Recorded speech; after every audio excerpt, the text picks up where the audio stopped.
First, Governor Sarah Palin. She has gone from virtual obscurity to total rock star in just 9 weeks. But who is the real Sarah Palin? We take you inside my exclusive interview. Have there been moments when you've sat back late at night when you're exhausted and said, what did I do? It's quite humbling, but it's also, I think, a great responsibility to make sure that I'm not going to let anybody down.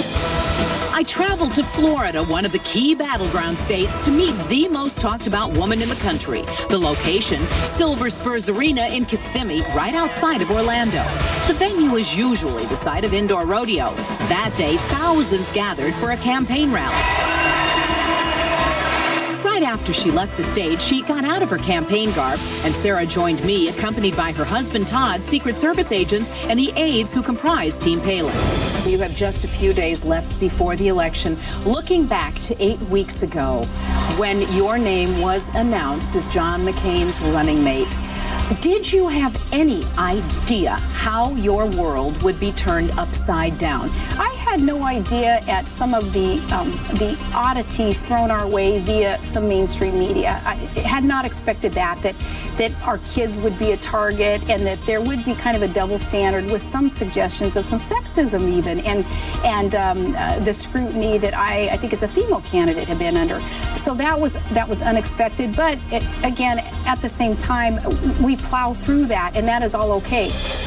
In fact, like their mother, the Palin children have been thriving in the spotlight. What about the kids? Have they ever turned to you or Todd and said, I hate this, I want to go home, Mommy? No, they're having a ball, especially Piper on the trail. Oh, she's been amazing. She keeps us all in stitches, and she's just having a good time, and Willow also.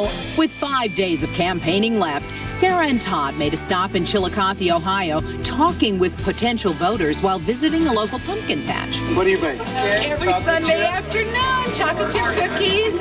How is the balance working out? Well, it is working out because we want it to work out. And Todd and I, we've always had kind of unconventional schedules, but thankfully we have a strong network of family aunties and uncles and grandmas and grandpas. So we want it to work, so it does. Now, Sarah Palin on Fashion Gate. Just who spent over $150,000 on her clothing? The governor gave me some answers.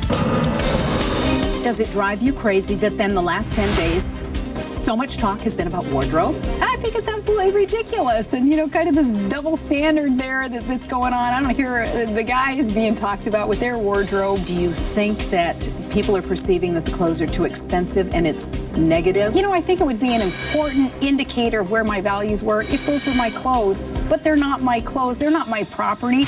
On this day in Florida, the governor was dressed down in her own jeans and clogs. Wearing my dance goes from Anchorage, Alaska that are hand-painted by one of my friends there, Romney. Those are really beautiful. We wear those because they're comfortable. And then my own jacket. This is who I am. And Governor Palin spoke to me openly about her daughter, Bristol, who is expecting a December delivery. Bristol, of course, she'll be starting her own family here in just a couple of months. Oh my gosh. My 18-year-old. I know. Are you ready to be a grandma? Well, this is a whole new chapter of life also, but Bristol is she is a strong and very kind-hearted young woman, and she's going to be just fine. She's going to be a great mom. And in the event she does not become our vice president, there are rumors of a talk show somewhere in her future. Could you see yourself as a talk show host? I don't know about the talk show host idea so much, but really, Mary, what I am focused on is between now and November 4th. That's my focus.